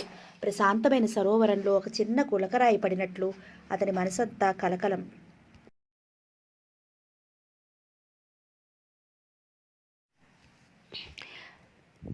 After all she is a girl. కానీ ఎందుకు రక్తంలో సంచలనం? ఎందుకెలా అవుతుంది తన మనసు ఎందుకో ఎదురు తిరుగుతోంది. ఆమెకి వాగ్దానం చేసినట్లు ఈ ఊబి నుంచి ఆ అమ్మాయిని రక్షించగలడా? ఆ అమ్మాయికి ఒక చక్కని భవిష్యత్తు చూపించగలడా? తన దగ్గర డబ్బుకు లోట్లేదు, కానీ అసలు ఇంతకీ ఆమె ఎవరు? దూరంగా టంగుమని 2 గంటలు మోగాయి. అతను చిన్నగా నిట్టూర్చి లోపలికి వచ్చాడు. ప్రశాంతమైన సరోవరంలో ఒక చిన్న గులకరాయి పడినట్లు అతని మనసంతా కలకలం. సుజాత తన గదికి తిరిగి వచ్చాక మిగిలిన ఆ రాత్రి కూడా ఆమెకు సరిగా నిద్ర పట్టలేదు. ఒడ్డున పడి గిజగిజా కొట్టుకుంటున్న చేప త్రుళ్ళి తిరిగి నీళ్లలోకి పడినట్లు మనసంతా ఒక విధమైన ఆనందం, పట్టరాని ఉద్వేగం. మాటిమాటికి అతని రూపం కళ్ల ముందు మెదులుతోంది. అతని మాటలు పదే పదే అమృత బిందువుల్లా చెవుల్లో మారుమోగుతున్నాయి. 2 ఏళ్ల నుంచి ఈ పాడు జీవితం గడుపుతోంది. ఏ ఒక్క రాత్రైనా తనకింతటి చక్కటి అనుభవం కలిగిందా? అతను ఎంత సభ్యతగా ప్రవర్తించాడు, ఎంత చక్కగా సంభాషించాడు. నిజంగా తనని విడిపించి వాళ్ళింటికి తీసుకుని వెళతాడా? తనని చూస్తుంటే ఎక్కడో చూసినట్లు అనిపించిందంట. ఎవరో బాగా కావలసిన మనిషిలా, ఏ జన్మబంధమో అనిపించిందంట. నిజమేనా? లేక మళ్ళీ ఇందులో కూడా ఏమన్నా మోసం దాగి ఉందా? పాపం అమ్మ ఆ శంకర్లాల్ని అలాగే నమ్మి చివరికి మోసపోయింది కదా. అమ్మ చదువుకోలేదు, కానీ తను అమ్మలా అమాయకురాలు కాదు. ఇంక తను మోసపోకూడదు. అతను నిజంగా తనని విడిపించి వెంట తీసుకుని వెళ్తే తను తప్పక వెళ్తుంది. ముందు ఈ బందికానా నుంచి, ఈ రొచ్చు నుంచి బయటపడాలి. ఆ తర్వాత పరిస్థితులను బట్టి ఏదో ఒక మార్గం ఆలోచించవచ్చు. కానీ అంతవరకు అతనిలా తనతో ఎవరూ ప్రవర్తించలేదు. అతనిలా ఆత్మీయంగా ఎవరూ మాట్లాడలేదు. అసలు తనని మనిషిగా మాత్రం ఎవరు చూశారని? సుఖాలు అందించే బొమ్మల, ఆట వస్తువులా వినోదంగానే చూశారు కదా. కానీ అతను ఎంత సంస్కారవంతంగా ప్రవర్తించాడు. తన కన్నీళ్లు తుడిచాడు. తన తల మీద చెయ్యి వేసి నిమిరాడు. ఒక చెడిపోయిన ఆడదాని మీద అంత దయనీయత ఎవరికైనా చూపిస్తారా? అవహేళన చేస్తారు, వెలివేస్తారు. కానీ అతనిలా అంత చక్కగా ఎవరూ ప్రవర్తించరు. తన పేరు సుషమా అంటే నమ్మలేదు. కుచ్చి అడిగాడు. బహుశా ఇది వరకు అమ్మతో ఎప్పుడైనా పరిచయం కలిగిందా? తనని అమ్మని ఎక్కడైనా చూశాడా? ఎందుకలా పట్టి అడిగాడు తన పేరుని? అతను అలా అడుగుతుంటే తన పేరు సుషమ కాదు, సుజాతని చెప్పేయాలనిపించింది. కానీ తను నిజం చెప్పదలుచుకోలేదు. కొన్నాళ్ల పాటు తన పేరు, గతం అంతా రహస్యంగా దాచాలి. లేకపోతే అందరిలా అతను కూడా వెలివేస్తాడు. ఒక హంతకురాలి కూతురుగానే చూస్తాడు. తన తల్లి ఏ పరిస్థితుల్లో ఆ హత్యకి పాల్పడిందో చెప్పినా అర్థం చేసుకోడు. భయంతో తనని దూరంగా విడిచిపెడతాడు. అప్పుడు తను మళ్ళీ ఈ కోపంలో పడుతుంది. ఆత్మీయతకి, ఆదరణకి కరువు వాచిపోతుంది. తన బ్రతుకు మళ్ళీ మొదటికి వస్తుంది. తన గతం గురించి అందరికీ చెప్పుకున్నందువల్ల జరిగేది ఏమీ లేదు సరికదా. నష్టం. దొంగ కూతురు దొంగ కాకపోయినా దొంగతనం అంటగడుతుంది ఈ లోకం. అలాగే హంతకురాలి కూతురు హంతకురాలు కాకపోయినా అలాగే చూస్తారు. అందుకే అతనికి తాను ఏమీ చెప్పకూడదు. అతనికి ఎందుకో తనపై అనురాగం, అభిమానం ఏర్పడింది. ఈ ఊపి నుంచి ఎలాగైనా బయటికి తీసుకెళ్తానంటున్నాడు కదా. తనకు అంతకంటే వేరే ఏం కావాలి? ఆ తర్వాత ఎలాగైనా జైల్లో ఉన్న అమ్మని కలుసుకోవాలి. పాపం తన మూలాన అమ్మకి జైలు శిక్ష పడింది. ఆ రోజు శంకర్లాని హత్య చేస్తుంటే అమ్మని చూసింది, అంతే. ఆ తర్వాత మళ్ళీ అమ్మని చూడలేదు. పాపం ఇప్పుడు ఎలాగుందో, తన కోసం ఎంత తప్పించిపోతోందో. భగవంతుడు కరుణిస్తే ఎలాగైనా ఒకసారి అమ్మని చూడాలి. చేతనైతే అమ్మ కోసం ఏదైనా చెయ్యాలి. తను నిజంగా జీవితంలో తిరిగి అమ్మని చూడగలదా? అమ్మ తను కలుసుకోగలరా? లేక సుజాత కళ్ళ నుంచి ధారాపాతంగా కన్నీరు జారిపోతోంది. ఆ కన్నీటి తెరల మధ్య తల్లి రూపం లీలగా కదులుతుంటే ఎప్పుడో 4వ జాములో కలత నిద్రలోకి ఒరిగింది. అప్పటికే తూర్పున వేగుచుక్క పొడిచింది. దూరంగా కోళ్లు కూస్తున్నాయి. సరిగ్గా వారం రోజుల తర్వాత సుజాతకి ఆ కొంప నుంచి శాశ్వతంగా విముక్తి కలిగింది. పొరపాటున పంజరంలో చిక్కుకున్న పిట్ట హఠాత్తుగా తలుపులు తెరుచుకుని ఆకాశంలోకి ఎగిరిపోయినట్లు సుజాత ఆ బందికార నుంచి బయటపడింది. అతను అన్నమాట ప్రకారం సుజాత కోసం దాదాపు 5,000 రూపాయలు ఖర్చు పెట్టి ఆమెను ఆ కొంప నుంచి బయటికి తీసుకొచ్చాడు. సముద్ర గర్భంలో అగాధంలో పడి కొట్టుకుపోతున్న మనిషికి హఠాత్తుగా ఒక కొయ్యతెట్టు ఆసరా దొరికినట్లు ఆమె మనసు ఆనందంతో ఉప్పొంగిపోయింది. నెలల తరబడి ఎంతో దుఃఖంతో వేదనలో త్రిక్కుళ్ళిపోయే గుండె ఒక్కసారి తేలిక పడినట్టు, కష్టాల కడిలలోంచి అదాటున ఒడ్డుకు కొట్టుకు వచ్చినట్లు మొదటిసారిగా ఎంతో ఆనందంగా హాయిగా గుండెల నిండా ఊపిరి తీసుకుంది. అతని పక్కన రోడ్డు మీద నడుస్తుంటే ప్రపంచాన్ని జయించినంత గౌరవం అనిపించింది. అతను ఎవరైనా గాని ఏ ఉద్దేశంతోనైనా తనను అక్కడి నుంచి బయటికి తీసుకురాని, కానీ ఆ మురికి కొంప నుంచి ఈ విశాల ప్రపంచంలోకి తిరిగి కాలు పెట్టగలిగే అదృష్టాన్ని కలుగజేశాడు కదా అనుకుంటే అతని పట్ల ఆ అమ్మాయి హృదయం కృతజ్ఞతతో ముకురించుకుపోతోంది. అతని పాదాలు కడిగి ఆ నీళ్లు శిరస్సును జల్లుకోవాలన్నంత కృతజ్ఞత. ఎంతో దర్జాగా అందరిలా తలెత్తుకుని అతని వెంట 10 మంది నడిచే రోడ్డు మీద నడుస్తుంటే సుజాత హృదయం గర్వంతో ఉప్పొంగిపోయింది. అయితే అతను నా కోసం ఇంత చేస్తున్నాడెందుకు అన్న ప్రశ్న అంతరాంతరాలలో ముళ్ళులా కదులుతూ అలాగే ఉండిపోయింది. కేవలం అభిమానంతోనే అతడిదంతా చేస్తున్నాడు అనుకుందుకు ఆమె మనసు అంగీకరించటం లేదు. అతని ఈ చర్యకి ఈ సాహసానికి ఏదో బలీయమైన కారణం ఉండి ఉంటుంది అనిపించింది. అయినా నిస్సంకోచంగా అతని వెంట నడిచింది. భగవంతుడే తనని రక్షించటానికి అతని రూపంలో వచ్చాడు అనిపించిన క్షణం అది. అక్కడి నుంచి బయటికి రాగానే అతను సుజాతని ఒక హోటల్ గదికి తీసుకువచ్చాడు. వారం రోజుల నుంచి అతను అక్కడే బస చేశాడు. అతను బిజినెస్ మ్యాన్, కానీ చూడటానికి అలా అనిపించడు. చెంపల దగ్గరంతా జుత్తు నెరిసి కాస్త మధ్య వయసు దాటుతున్న వాడిలా అనిపిస్తాడు. చాలా నిరాడంబరంగా సాత్వికంగా ఉంటాడు. ఆచితూచి మాట్లాడతాడు. ఎప్పుడూ అతని చేతిలో ఒక పుస్తకం ఉంటుంది. ఏదో ఒక పుస్తకం, భగవద్గీతో, వచన రామాయణమో, భారత కథో, కృష్ణలీలా తరంగమో, ఇలా ఆధ్యాత్మికతకు సంబంధించిన పుస్తకాలు ఎక్కువగా కనిపిస్తాయి. అతని వ్యాపారి అంటే సుజాతకి నమ్మకం కలగలేదు. అతని నివాసం అక్కడ కాదట, వేరే ఊళ్ళో ఫారెస్ట్ ఏరియాలో ఉంటాడట. అప్పుడప్పుడు వ్యాపార రీత్యా వివిధ ప్రాంతాలకు వెళ్ళవలసి ఉంటుందంట. అతనికి సంపాదనకి లోటు లేదు, కానీ సంసారం, పిల్లలు అంటూ నా అనుకున్న వాళ్ళెవ్వరూ లేరట. అతను ఒంటరివాడట. ఆ మాట విన్నప్పుడు సుజాత చాలా ఆశ్చర్యపోయింది. అతను సుజాతని తన బసకి తీసుకుని వెళ్లే ముందు దారిలో ఒక పెద్ద బట్టల దుకాణానికి తీసుకువెళ్ళాడు. చక్కటి లేటెస్ట్ డిజైన్లతో ఉన్న 6 డజను చీరలు, రెడీమేడ్ జాకెట్లు, మరికొన్ని నిత్యావసరాలకు కావలసిన వస్తువులు కొన్నాడు. ఆ తర్వాత ఇద్దరూ అతను బస చేసిన హోటల్కి వచ్చారు. సుజాత షవర్ బాత్ చేసి అతను కొన్న కొత్త చీర కట్టుకుంది. అంతకుముందు ఆమె ధరించిన దుస్తులు హోటల్ ముందు పిచ్చగత్తి అడుక్కుంటుంటే సుజాత చేత ఆమెకు దానం చేయించాడు. సుజాతకు అతని ధోరణి చాలా ఆశ్చర్యాన్ని కలిగించింది. ఆ తర్వాత సుజాతని వెంట పెట్టుకుని దేవాలయానికి తీసుకువెళ్ళి ఆమె పేరును అర్చన చేయించాడు. కాసేపు బజార్లో తిరిగి తనకు కావలసిన చిన్న చిన్న వస్తువులు కొనుక్కున్నాడు. ఇద్దరూ కలిసి మంచి భోజన హోటల్కి వెళ్ళి భోజనం చేశారు. ఆ మధ్యాహ్నం దాదాపు 2-3 గంటల సేపు సుజాతని ఒక్కర్తిని హోటల్ గదిలో వదిలి అతను మళ్ళీ పని ఉందని బయటకు వెళ్ళాడు. ప్రయాణానికి టిక్కెట్లు బుక్ చేసుకుని సాయంత్రం దీపాల వేళకు తిరిగి వచ్చాడు. ఆ రాత్రి 9 గంటల ప్రాంతంలో హోటల్ గది రైల్వే స్టేషన్కి వచ్చారు. అప్పటికే ట్రైన్ ప్లాట్ఫామ్ మీద సిద్ధంగా ఉంది. అతను ముందు సుజాతని ట్రైన్ ఎక్కించి ఆ తర్వాత లగేజ్ అంతా సర్దాడు. 10 నిమిషాల్లో ట్రైన్ కూత వేసి ప్లాట్ఫామ్ దాటింది. తన జీవితాన్ని మలుపు తిప్పుతున్న ఆ ప్రయాణం, అతని పరిచయం సుజాత హృదయాన్ని పారవస్యంతో ముంచి తేల్చింది. ప్రభుత్వం టెండర్ వేసి అడవుల్ని వేలంపాటకు పెడతారు. అతను వేలం పాడి అడవుల్ని కొంటాడు. వేలంపాట్లో తను కొన్న ప్రాంతంలో వర్క్ పూర్తయ్యేదాకా దాదాపు 2 సంవత్సరాల పాటు ఆ ఫారెస్ట్ ఏరియాలోనే నివాసం ఏర్పరచుకుంటాడు. ఆ వ్యాపారం వల్ల మానసికంగా అతనికి ఎంతో ప్రశాంతత, ప్రకృతి పరిశీలన దొరకటమే కాక ఆర్థికంగా కూడా మంచి లాభాలు వస్తాయి. అందమైన ప్రకృతి, మంచి గాలి, నీరు, చక్కటి ఆహారం, ఆరోగ్యకరమైన వాతావరణంతో పాటు చేతి నిండా డబ్బుకు కూడా ఏ లోటు ఉండదు. కాంట్రాక్ట్ ముగియగానే అక్కడ మకాం ఎత్తేసి మళ్ళీ టెండర్ పడిన అడవి ప్రాంతాన్ని వేలంపాట్లో కొంటాడు. తిరిగి అక్కడ నివాసం ఏర్పరచుకుని పని ప్రారంభిస్తాడు. అతనికి హంటింగ్ కూడా వచ్చు. ఎప్పుడు ఫుల్ లోడ్తో ఉన్న 2 లైసెన్స్ తుపాకీలు అతని దగ్గర ఉంటాయి. హంటింగ్ అతని హాబీ కాదు, కేవలం అడవుల్లో తిరుగుతాడు కనుక రక్షణ కోసం దగ్గర ఉంచుకుంటాడు అంతే. పైగా అతను శాకాహారి. ఈ బిజినెస్ వ్యవహారాల మీద అప్పుడప్పుడు సిటీలకు వెళ్ళి వస్తూ ఉంటాడు. వెళ్ళినప్పుడల్లా వారం 10 రోజుల పాటు పెద్ద పెద్ద పాష్ హోటల్స్లో బస్ చేస్తూ ఉంటాడు. అతను ఒంటరివాడు. తల్లి, తండ్రి, భార్య, బిడ్డలు అనే సంసార జంజాటం లేదు. డబ్బుకి లోటు లేదు. అడవి ప్రాంతాల్లో దైవ చింతనతో యోగీశ్వరుడిలా ఎంత ప్రశాంత జీవితం గడిపినా అప్పుడప్పుడు నాగరికతా వ్యామోహాల్ని కూడా చవిచూస్తూ ఉంటాడు. మరీ ముక్కు మూసుకుని ఐహిక సుఖాలకు దూరంగా ఉండే వయసు కూడా కాదు దాసుది. ఎడారిలో పయనించే పాంధుడు దాహం వేసినప్పుడు నీటి చలమల కోసం దేవుడి పట్ల అప్పుడప్పుడు నీటి చలమల కోసం దేవులాడినట్లు అప్పుడప్పుడు ఆనందాల కోసం ఆరాటపడుతుంది అతని మనసు. సుజాత ఆ విధంగా తటస్థపడిన అమ్మాయే. అడవుల్లో నివాస కారణంగా అరుదుగా గిరిజన స్త్రీల తోటి పల్లెల పడుచులతోటి కూడా సంబంధాలు లేకపోలేదు దాసుకి. కానీ అవన్నీ తాత్కాలికం.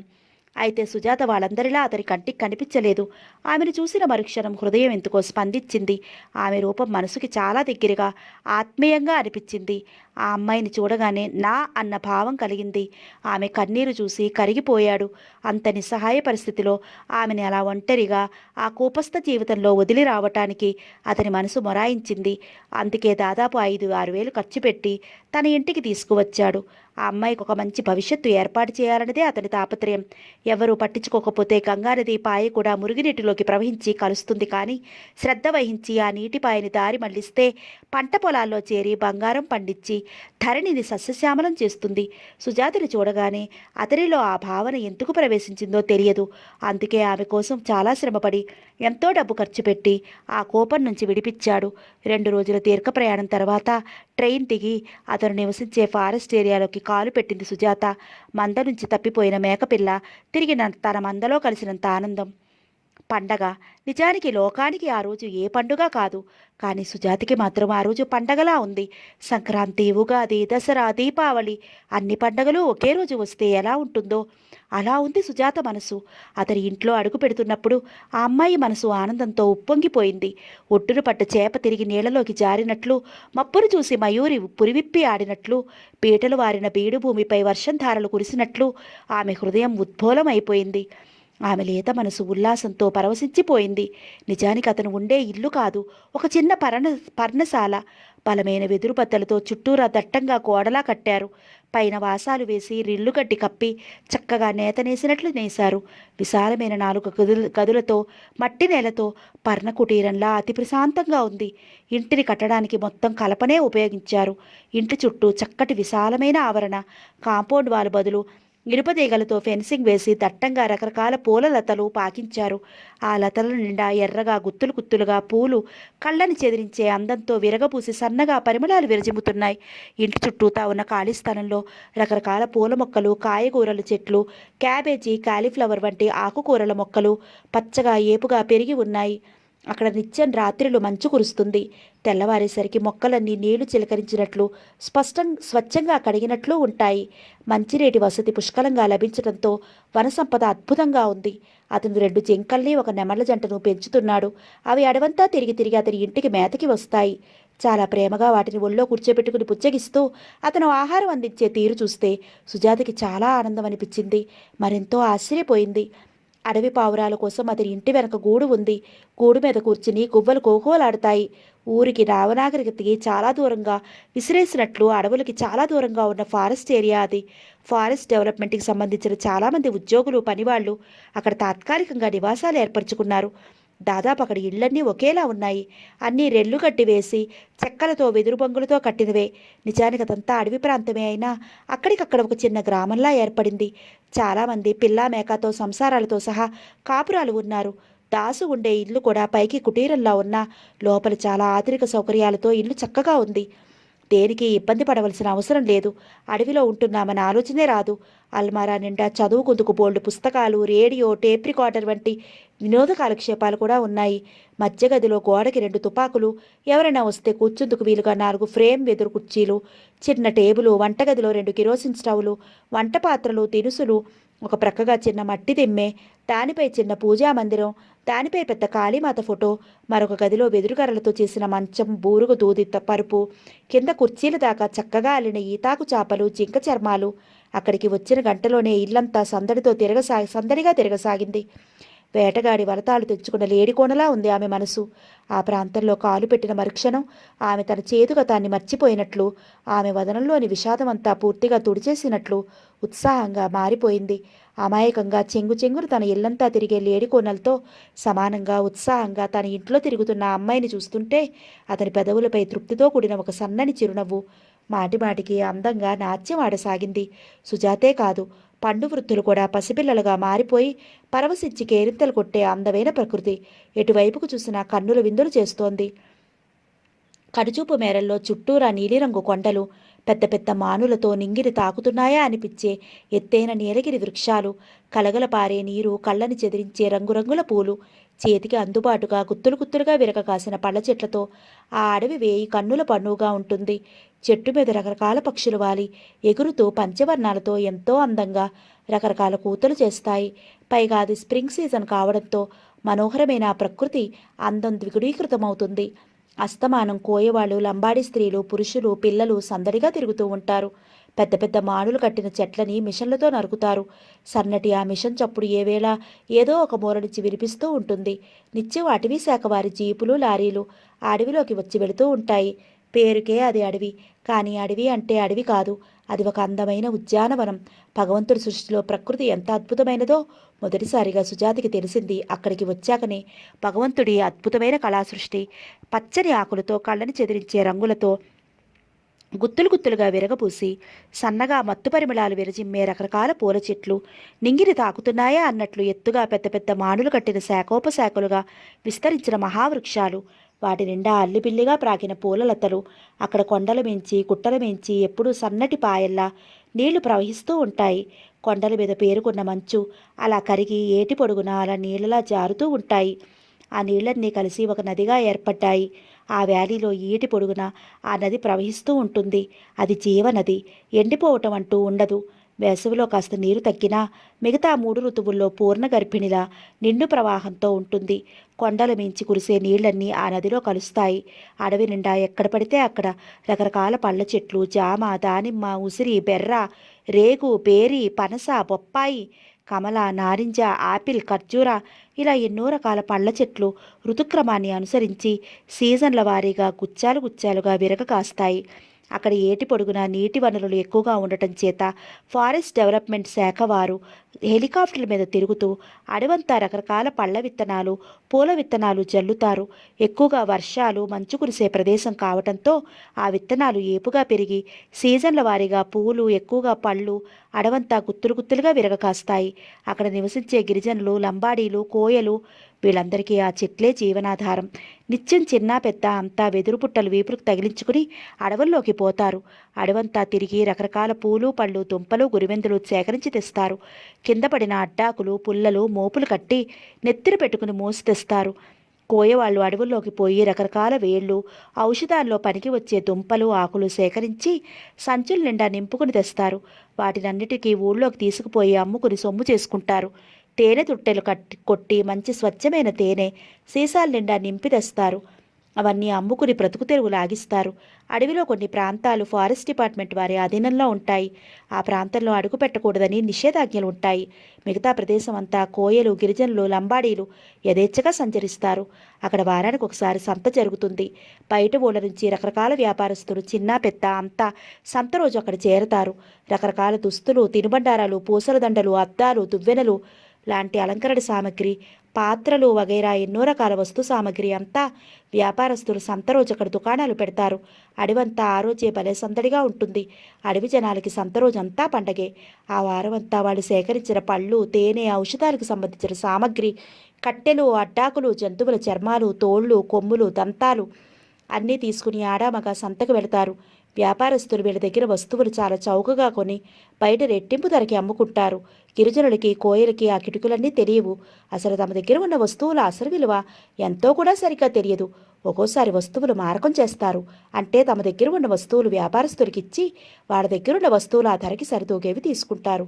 మరికొందరు డబ్బుకు అమ్ముకుని ఆ డబ్బుతో అవసరమైన కొనుక్కుంటారు. సంత రోజు అడవంతా భలే సందడిగా ఉంటుంది. వ్యాపారస్తులు ఎడ్ల బట్టల మీద వస్తారు. అక్కడ 10 రోజులకు ఒకసారి వేట జరుగుతుంది. అడవి జంతువుల మాంసం హోల్సేల్గా అమ్ముతారు. ఆ రోజు కూడా బయట నుంచి వర్తకులు ఆ మాంసం తోళ్లు కొనుక్కుందుకు వస్తారు. ఫారెస్ట్ డిపార్ట్మెంట్ వారు జీపులకి ఫ్లడ్ లైట్లు వేసి క్రూర మృగాలను పట్టుకునే విధానం కూడా చాలా థ్రిల్లింగ్గా ఉంటుంది. అలా పట్టుకున్న క్రూర మృగాలని సర్కస్ కంపెనీలకి జోలకి పంపిస్తారు. ఏనుగుల వేటని రెడ్డా అంటారు. ఆ రోజు అడవంతా వాటి హీంకారాలతో దద్దరిల్లిపోతుంది. అడవిలో పెద్ద పెద్ద గోతులు తీసి వాటి మీద ఆకులు అలములు దట్టంగా కప్పి నేరలా భ్రమింపజేస్తారు. రెండు వైపుల నుంచి రెండో వైపు నుంచి ఏనుగుల మందల్ని బెదిరించి ఆ గోతుల వైపు తరిమి తరిమి కొడతారు. ఏనుగులు గుంపులు గుంపులుగా పరుగు పరుగున వచ్చి ఆ గోతుల్లో పడతాయి. ఆ తర్వాత కొన్ని రోజుల పాటు వాటికి ఆహారం పెట్టకుండా మార్చి క్రమంగా వాటిని లొంగ తీసుకుంటారు. కేవలం జంతువులు వేటాడటమే కాక వాటి సంరక్షణ బాధ్యతలు కూడా ఫారెస్ట్ డిపార్ట్మెంట్ వారు ఎంతో శ్రద్ధగా చేస్తారు. మంచి కలప ఉత్పత్తి కోసం చెట్ల సంరక్షణ చేస్తారు. నారు వేసి ప్రత్యేక శ్రద్ధతో నీలగిరి చెట్లు పెంచుతారు. వీటి నుంచి మంచి కలప తయారవుతుంది. కాగిత పరిశ్రమకి చెట్లు ఎంతగానో ఉపయోగపడతాయి. ఈ అడవులు ఎక్కువగా ఉంటే ఎన్నో రకాల వనరులతో పాటు మంచి వర్షాధారం ఉంటుంది. అందుకే అటవీ శాఖ వారు ఈ అడవుల సంరక్షణకి ఎంతో కృషి చేస్తారు, ప్రత్యేక శ్రద్ధ వహిస్తారు. అడవి జంతువులు చెట్లతో పాటు పిట్టల సంరక్షణకి కూడా వీళ్ళు ఎంతో శ్రద్ధ చూపిస్తారు. అదంతా ఒక ప్రత్యేకమైన లోకం. అక్కడికి వచ్చాక సుజాత ఆనందం వర్ణాతీతం. అసలు అలాంటి లోకం అంటూ ఒకటి ఉంటుందని సుజాతకి ఊహామాత్రంగానైనా తెలియదు. అడవుల్లో బ్రతకటం అంటే ప్రాణాల మీద ఆశ వదులుకుని తోడు నీడ లేకుండా అడవి మనుషుల మధ్య కాయా కసరు తింటూ బ్రతకటం అనుకుంది. కానీ అక్కడ అంత అద్భుతమైన వాతావరణం, ఆనందకరమైన జీవనం ఉంటుందని కలగానైనా ఊహించలేదు. మన్ను తిన్న పాములా ఉండే ఆ అమ్మాయిలో వచ్చిన 10 రోజులకే ఒక విధమైన నూతనోత్సాహం, మొహంలో తేజస్సు చూడగలిగాడతను. ఎండిన తీగ చల్లని నీరు తగిలి పులకించినట్లు ఆమెలో రోజురోజుకీ ఆనందం. మొహంలో మునుపటి నీడలా విషాద ఛాయలు తుడిచేసినట్లు మాయమయ్యాయి. మప్పులు విడిచిన చందమామల ఆమె వదనం ప్రశాంతంగా కాంతివంతమయ్యింది.